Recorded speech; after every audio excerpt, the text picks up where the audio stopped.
Assalamualaikum warahmatullahi wabarakatuh. Halo teman-teman, berjumpa lagi di channel saya Dian Ardiani. Sebelumnya saya ucapkan selamat dulu kepada teman-teman yang kemarin sudah berhasil lolos di tes P3K tahap yang pertama. Bagi teman-teman yang belum lolos, saya tidak memungkiri mungkin di hati teman-teman muncul rasa sedih, rasa kecewa juga mungkin ya. Tapi teman-teman jangan patah semangat karena masih bisa mengikuti tes di tahap yang kedua.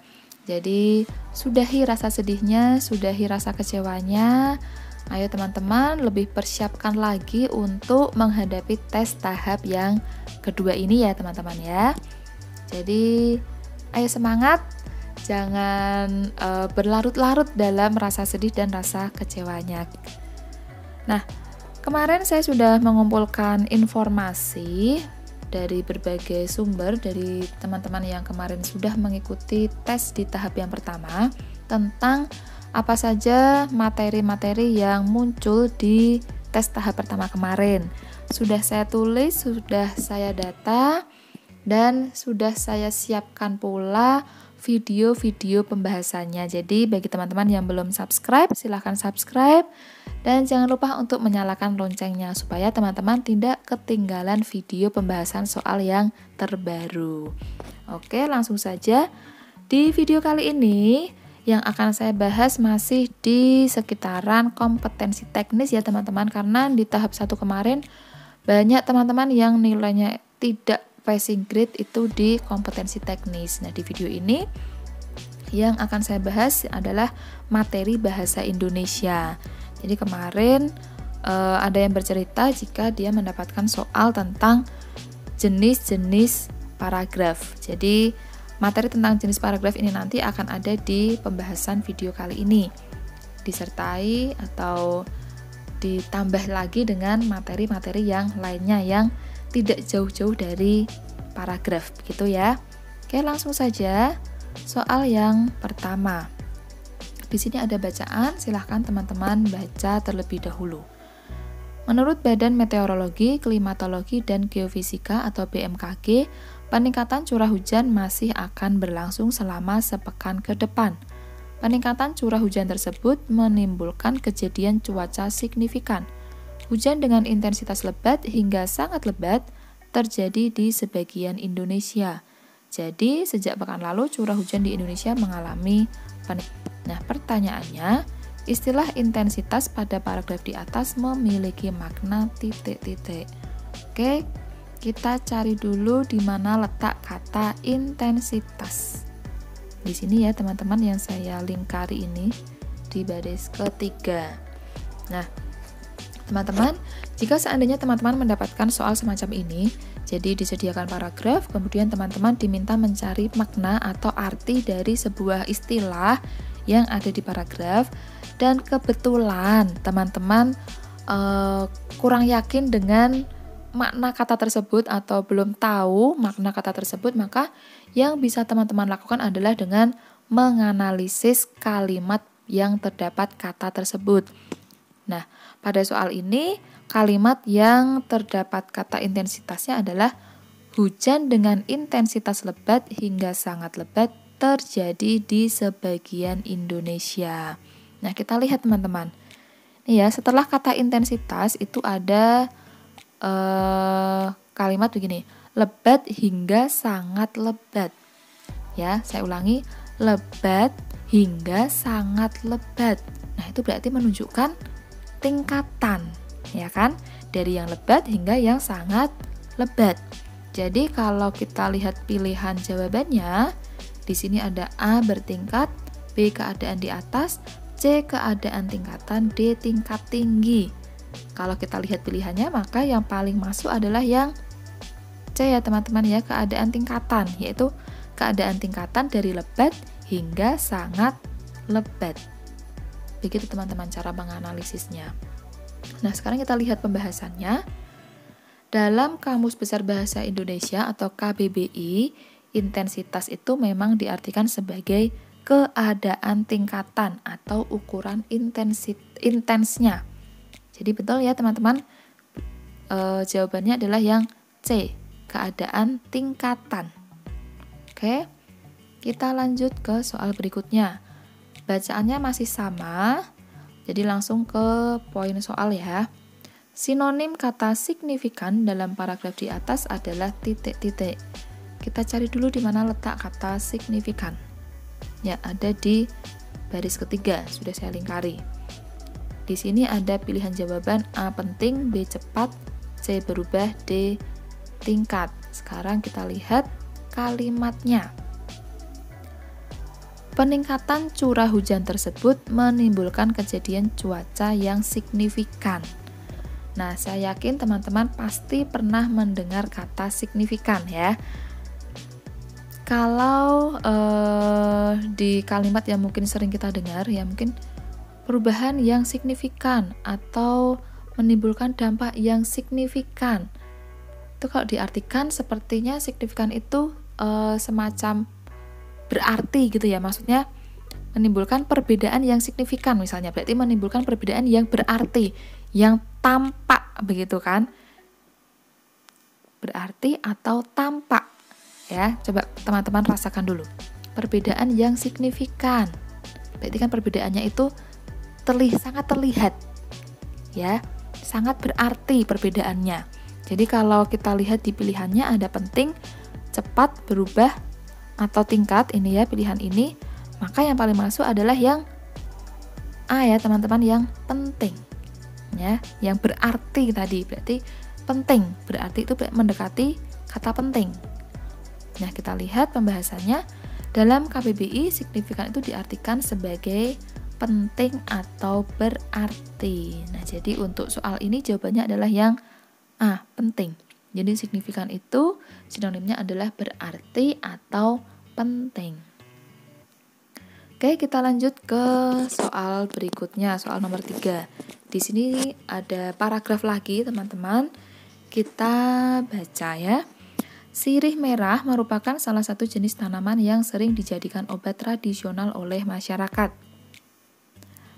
Tanaman ini juga dapat dibudidayakan oleh masyarakat guna sebagai persediaan tanaman obat-obatan.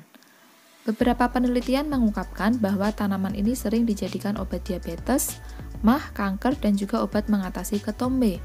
Selain itu, ada pula yang memanfaatkan tanaman ini sebagai obat untuk menyembuhkan keputihan pada area kewanitaan. Masyarakat menggunakan sirih merah dengan cara mengambil daunnya, kemudian diolah melalui perebusan. Kemampuan sirih merah sebagai tanaman obat dikarenakan senyawa aktif yang ada di dalamnya seperti polifenol, minyak atsiri, euganol, dan sebagainya. Sekarang kita lihat pertanyaannya. Paragraf tersebut termasuk jenis teks titik-titik. Pilihannya ada eksposisi, deskripsi, narasi, dan persuasi. Ya, sebelum menjawab soal ini, teman-teman harus sudah tahu apa itu teks eksposisi, apa itu teks deskripsi, apa itu teks narasi, dan juga apa itu teks persuasi. Jadi kita lihat dulu penjelasannya ya teman-teman. Yang pertama yaitu teks atau paragraf narasi. Penjelasannya, narasi merupakan paragraf yang memiliki cerita atau penjelasan tentang suatu kejadian. Ciri-cirinya yang pertama, kalimat yang disajikan bersifat kronologis. Kronologis itu berarti urut gitu ya, dari tahap-tahapan kejadiannya. Kemudian ciri yang kedua, kalimat mengandung unsur tindakan dan perbuatan. Ciri yang ketiga, memiliki alur yang jelas dengan akhir cerita penyelesaian yang klimaks. Yang keempat, menceritakan sebuah kisah atau pengalaman hidup seseorang. Yang kelima, memiliki alur dan plot. Yang keenam, menjelaskan latar tempat, waktu, dan suasana. Yang ketujuh, ada tokoh. Nah, pertanyaannya, apakah semua ciri ini harus masuk ke sebuah teks sehingga teks tersebut dikatakan teks narasi? Tidak harus ya teman-teman ya, tidak harus ketujuhnya ini ada. Tapi ciri yang paling penting itu ada di sini, yaitu merupakan sebuah cerita atau penjelasan tentang suatu kejadian. Nah, kalimatnya disajikan bersifat kronologis. Ya, supaya teman-teman lebih paham tentang teks narasi ini, kita cermati contohnya. Ini adalah contoh teks narasi. Teman-teman bisa membaca. Pada tanggal 11 Mei lalu, kami sekeluarga berlibur ke Bali selama 3 hari untuk mengisi waktu liburan yang ada. Tentu saja yang menjadi tujuan kami adalah pantai-pantai di Bali yang terkenal akan keindahannya. Kami mengunjungi berbagai macam pantai, mulai dari Pantai Kuta, Tanah Lot, hingga pantai yang paling baru di daerah Bedugul. Selain mengunjungi tempat pariwisata, kami juga mengunjungi beberapa sentral industri di Bali untuk menambah wawasan seputar industri dan bisnis. Tidak lupa, sebelum pulang kami mengunjungi pusat oleh-oleh yang cukup terkenal di Bali, seperti Joker, Krishna, hingga Pia Susu. Liburan kali ini menjadi liburan yang tidak akan pernah dilupakan karena diisi dengan karya wisata bersama teman-teman di sekolah. Nah, ini paragrafnya contohnya agak tipu nih ya teman-teman ya. Di awal disebutkan kami sekeluarga, tapi di bawah teman-teman di sekolah. Tapi tidak apa-apa, ini kesalahan kecil saja. Nah, sekarang kita cermati teks ini, oke? Di sini terdapat kronologis ya, urutan kronologis, yaitu apa?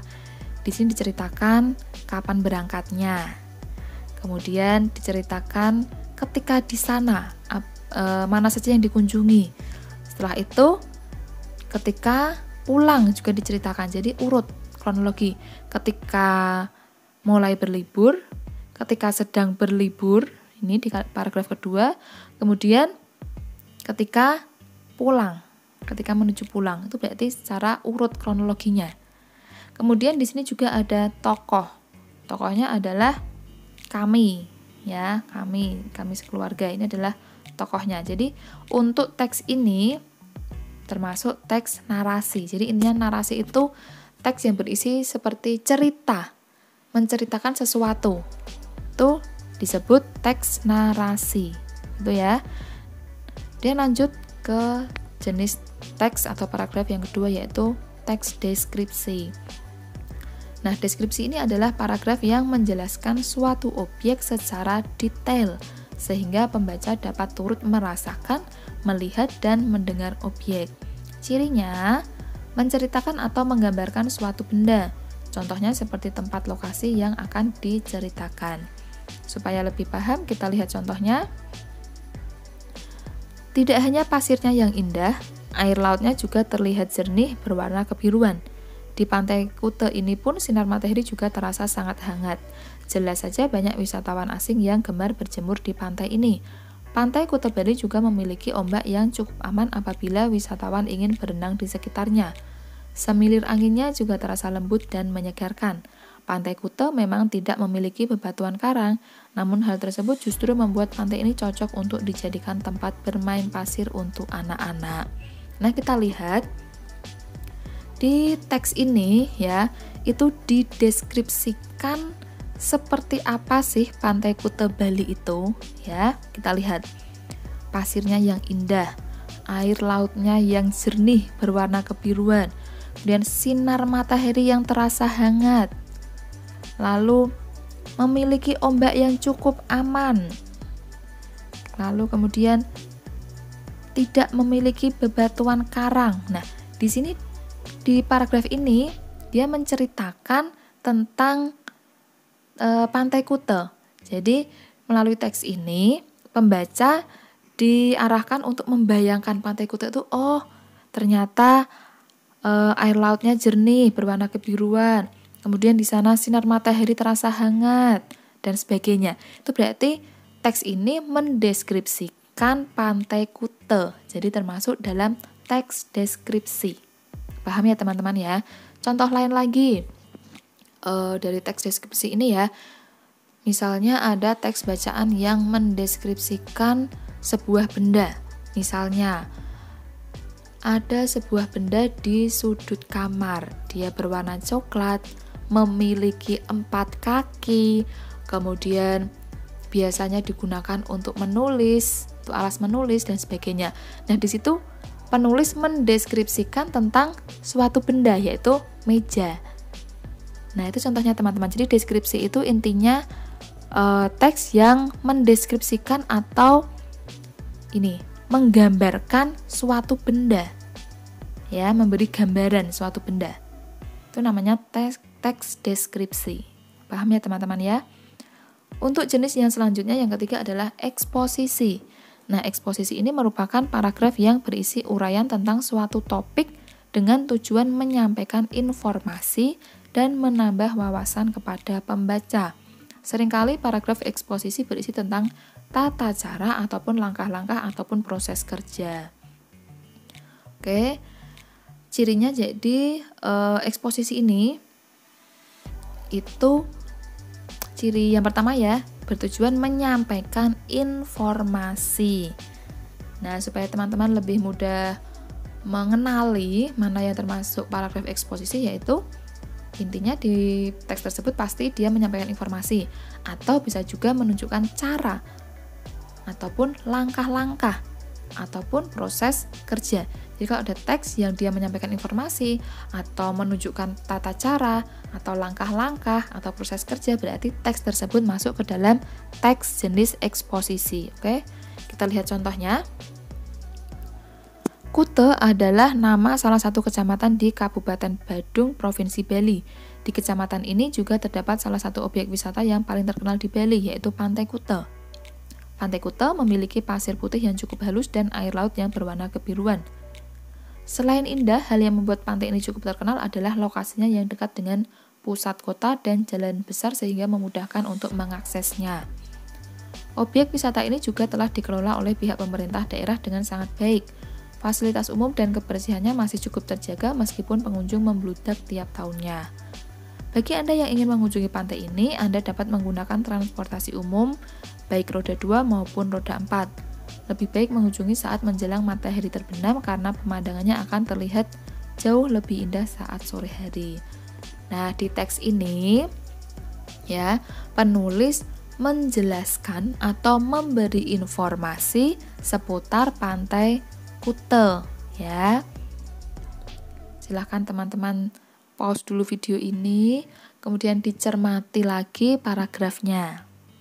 Ya, di sini teman-teman nanti akan bisa melihat kalau teks ini itu memberikan informasi tentang Pantai Kute.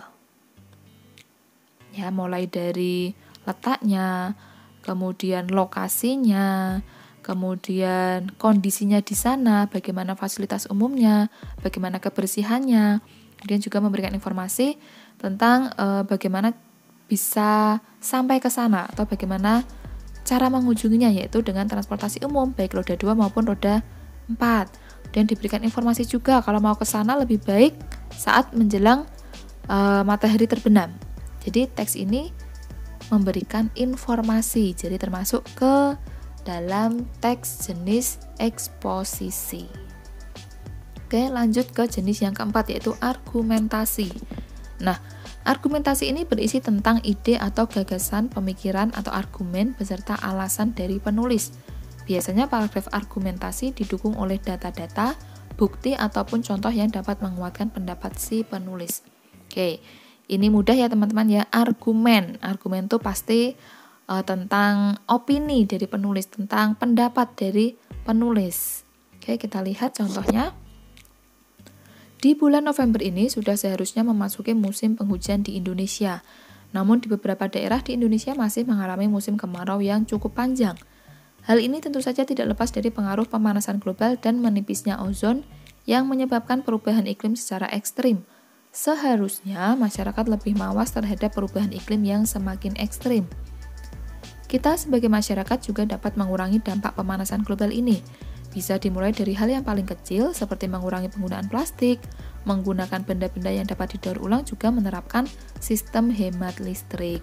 Nah, di sini tampak bahwa penulis itu menyampaikan argumennya atau opininya. Di mana teman-teman? Kita lihat ya.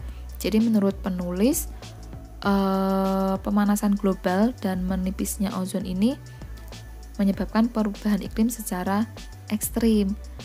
Kemudian penulis juga berargumen harusnya itu masyarakat lebih mawas terhadap perubahan iklim yang semakin ekstrim. Dan dia juga memberikan pendapat sebaiknya masyarakat itu mengurangi dampak pemanasan global ini, dimulai dari hal yang paling kecil misalnya.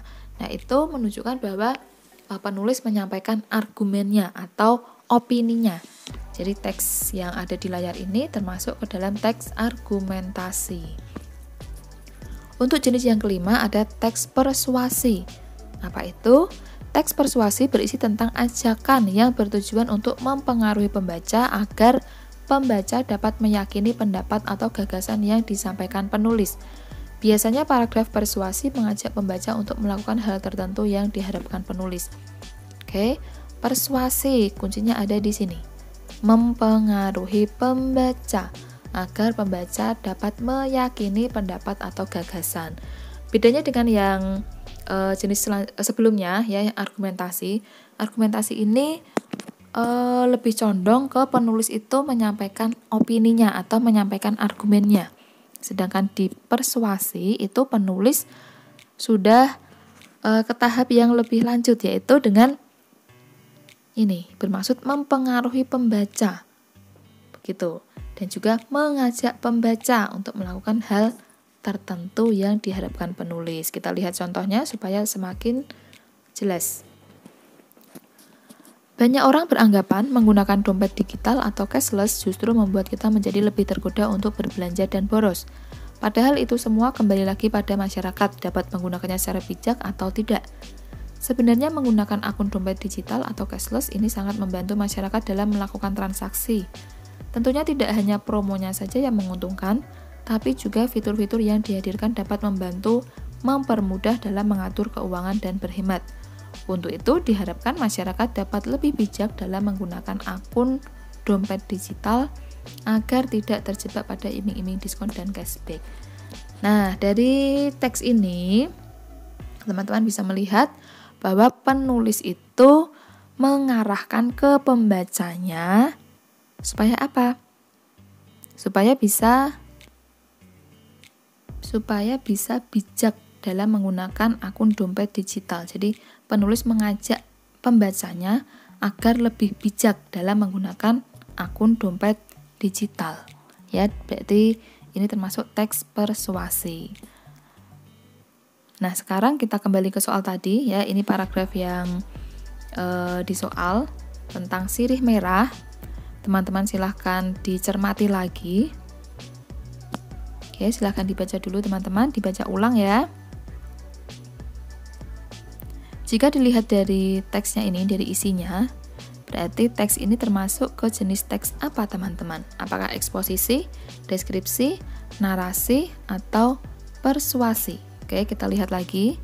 Jadi di sini ada sirih merah merupakan salah satu jenis tanaman yang sering dijadikan obat tradisional dan seterusnya. Jadi paragraf kedua, beberapa penelitian mengungkapkan bahwa tanaman ini sering dijadikan obat diabetes dan seterusnya. Jadi teks ini memberikan informasi. Nah, memberikan informasi itu merupakan jenis teks yang mana teman-teman? Termasuk yang teks A ya teman-teman ya, eksposisi. Jadi memberikan informasi. Oke, lanjut ke soal berikutnya. Hutan menjadi penopang pelestarian kehidupan di bumi. Hutan menjadi sumber bahan pangan dan penghasil oksigen.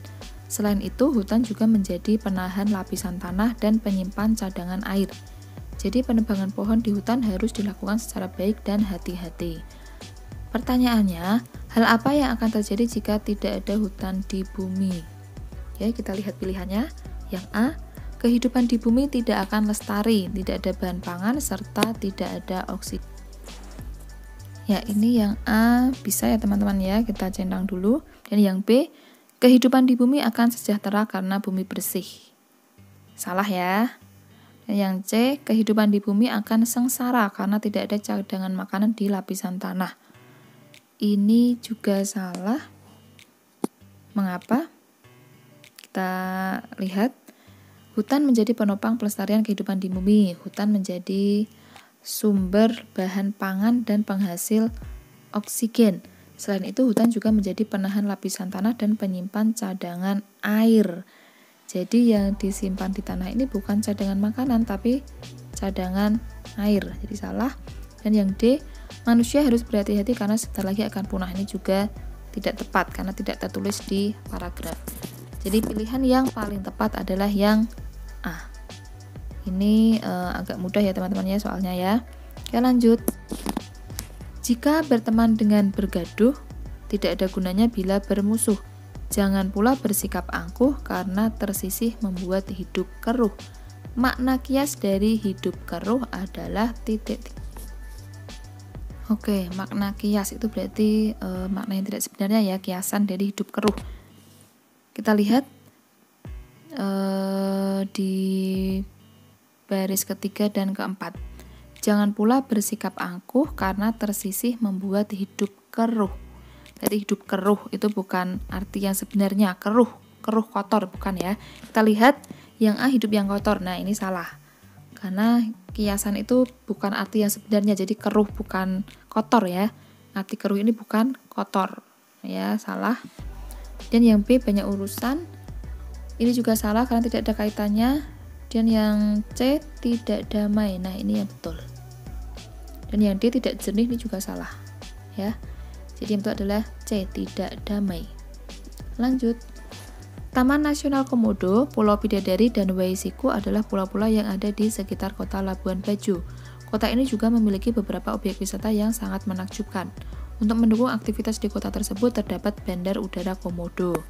Perbaikan yang tepat pada kalimat bercetak miring adalah Nah, kita lihat ini berarti tentang penulisan ejaan yang benar, nama geografis gitu ya.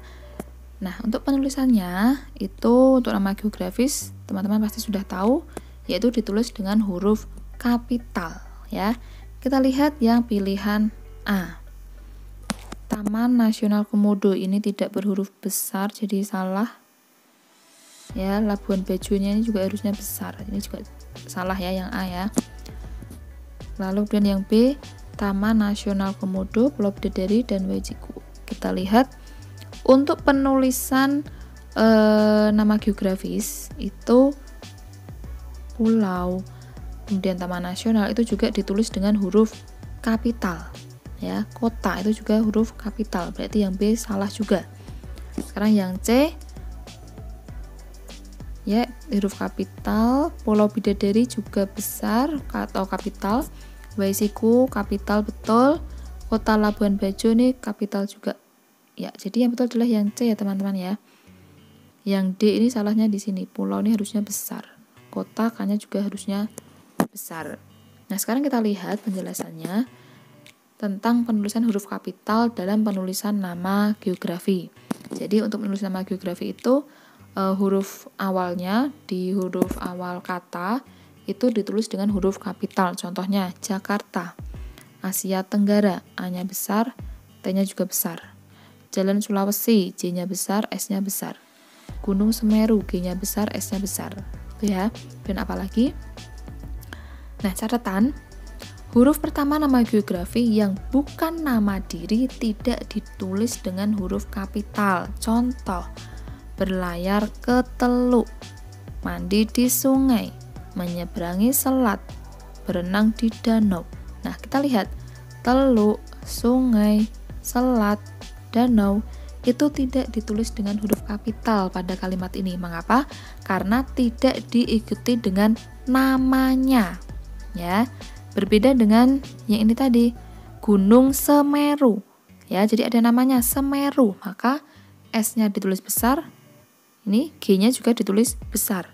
Nah, kalau tidak diikuti dengan nama, hanya teluk, sungai, selat, danau itu ditulis dengan huruf kecil. Tuh, kemudian yang kedua, huruf pertama nama diri geografi yang dipakai sebagai nama jenis tidak ditulis dengan huruf kapital. Misalnya, jeruk Bali, kacang Bogor, nangka Belanda, petai Cina. Nah, ini contoh ini ya. Bali, Bogor, Belanda, Cina itu bukan menunjukkan tempat atau geografi, ini menunjukkan nama bendanya. Jeruk Bali, kacang Bogor. Nah, itu tidak ditulis dengan huruf kapital. Oke. Untuk catatan yang ketiga, nama yang disertai nama geografi dan merupakan nama jenis dapat dikontraskan atau disejajarkan dengan nama jenis lain dalam kelompoknya. Ini juga tidak ditulis huruf kapital ya, contohnya gula Jawa, gula tebu. Ini kan mereka sejajar nama-nama gula. Ada gula Jawa, gula pasir, gula tebu, gula aren, gula anggur. Ini adalah nama jenis, jadi tidak ditulis dengan huruf kapital. Ya, gula Jawanya J-nya tidak ditulis huruf kapital. Ya. Kemudian yang contoh kedua ada kunci Inggris, kunci tolak, kunci ring. Itu juga untuk Inggrisnya ini juga tidak ditulis kapital karena setara atau sejajar dengan nama jenis lain dalam kelompoknya. Ini adalah kelompok nama kunci gitu ya. Inggrisnya jadi tidak ditulis huruf kapital. Ini kelompok nama gula. Jadi J-nya ini juga tidak ditulis dengan huruf kapital. Nah, untuk soal yang tadi kita kembali lagi. Ya betul adalah yang C. Ya, Taman Nasional Komodo, T-nya besar, N-nya besar, K-nya besar. Kemudian Pulau Bidadari karena diikuti oleh nama ya bidadari, jadi P-nya besar, B-nya juga besar. Wesiko, W-nya besar, C-nya besar. Kemudian Kota Labuan Bajo, K-nya besar, L-nya besar, B-nya besar. Itu ya teman-teman ya, yang betul adalah yang C. Oke, lanjut ke soal berikutnya. Di sini ada paragraf, kita baca. Selain itu, uap gas dan listrik tenaga surya atau matahari juga dijadikan sumber pembangkit listrik. Pembangkit listrik tenaga surya dikenal dengan nama pembangkit listrik tenaga surya atau PLTS. Di PLTS terdapat panel lensa atau cermin yang bertugas untuk menangkap sinar matahari. Sinar matahari tersebut dikumpulkan menjadi panas yang bisa digunakan untuk menggerakkan generator. Pertanyaannya, kesalahan penggunaan tanda baca pada paragraf tersebut ditunjukkan oleh kalimat bernomor titik-titik. Yang salah penulisan tanda baca. Yang mana teman-teman? Ini ya di kalimat yang pertama. Mengapa? Di belakang kata selain itu harusnya diberi tanda koma. Ya, selain itu ini diberi tanda koma. Selain itu koma, uap gas dan listrik tenaga surya atau matahari dan seterusnya itu ya. Jadi yang terdapat kesalahan penggunaan tanda baca ada di kalimat yang pertama. Harusnya setelah kata itu diberi tanda koma. Lanjut, masih dengan bacaan yang sama. Pertanyaannya, perbaikan ejaan yang tepat pada kalimat nomor 2 adalah titik-titik. Kita lihat kalimat nomor 2. Pembangkit listrik tenaga surya dikenal dengan nama pembangkit listrik tenaga surya atau PLTS. Kita lihat untuk yang A ini salah ya, PLTS itu harusnya besar semua. Oke, sekarang yang B, pembangkit listrik tenaga surya dikenal dengan nama. Nah, ini juga salah. Harusnya yang berhuruf kapital itu bukan yang awal ini, tapi yang di depannya singkatan ya. Sebelum PLTS ini harusnya huruf kapital semua. Berarti antara yang C dan D yang betul. Nah, sekarang kita lihat yang C. Pembangkit listrik tenaga surya yang depan hurufnya kecil, tidak memakai huruf kapital. Huruf kapitalnya ada yang di belakang. Untuk yang D itu dari awal sudah menggunakan huruf kapital. Ini kapital lagi. Salah ya teman-teman ya. Jadi yang betul adalah yang C. Yang di awal itu tidak menggunakan huruf kapital, tapi yang menggunakan huruf kapital adalah yang belakang. Mengapa? Karena yang belakang itu merupakan singkatan atau ditulis singkatannya PLTS ini ya. Jadi untuk yang di depannya, di depan singkatan ini, di depan singkatan PLTS ini maksudnya itu ditulis dengan huruf kapital. Ya, pembangkit listrik, P-nya besar, L-nya besar, T-nya besar, S-nya besar. Sedangkan yang di depan karena tidak diikuti oleh singkatan ditulis dengan huruf kecil, huruf biasa. Jadi yang betul adalah yang C. Oke, lanjut. Pahlawan terus berjuang, pengorbanan terus menjadi senjata. Kesedihan tetap menjadi penyemangat hingga pertiwi bisa bebas. Makna kias kata bebas pada syair di atas adalah titik-titik. Kata bebas. Ini tidak terlalu sulit ya teman-teman ya. Arti dari kata bebas di sini adalah tentu saja A, merdeka. Kenapa? Karena ini katanya dengan pahlawan yang berjuang. Jadi yang tepat adalah yang A, merdeka. ya, jadi Pertiwi bisa merdeka, hingga Bumi Pertiwi bisa merdeka. Jadi yang A ya. Lanjut, olahraga sepak bola menjadi salah satu cabang olahraga favorit masyarakat Indonesia selain bulu tangkis dan basket. Kesalahan penggunaan ejaan pada kalimat tersebut adalah titik-titik. Ini mudah ya teman-teman ya. Yang salah adalah yang A, tentu saja olahraga. Olahraga itu seharusnya ditulis gabung, olahraga tanpa spasi. Oke. Pak Wido membeli buah-buahan, anggur, jeruk, dan mangga, kata Bu Jamal. Perbaikan penggunaan tanda baca yang tepat untuk kalimat tersebut adalah titik-titik. Kita lihat pilihan yang A. Nah, ini jelas salah ya, karena setelah anggur, jeruk, mangga ini bukan tanda titik koma, tapi harusnya tanda koma ya. Yang A salah. Kemudian yang B ini salahnya ada di awal, sudah salah ya. Saya ulangi biar terlihat. Ini yang di awal ini bukan tanda petik 2 tapi petik 1. Nah, kalau untuk kalimat langsung seperti ini itu menggunakan petik 2 ya, bukan petik 1. Jadi yang B ini salah juga. Dan yang C, kita lihat salahnya di mana. Betul ya, yang C ini ya teman-teman ya.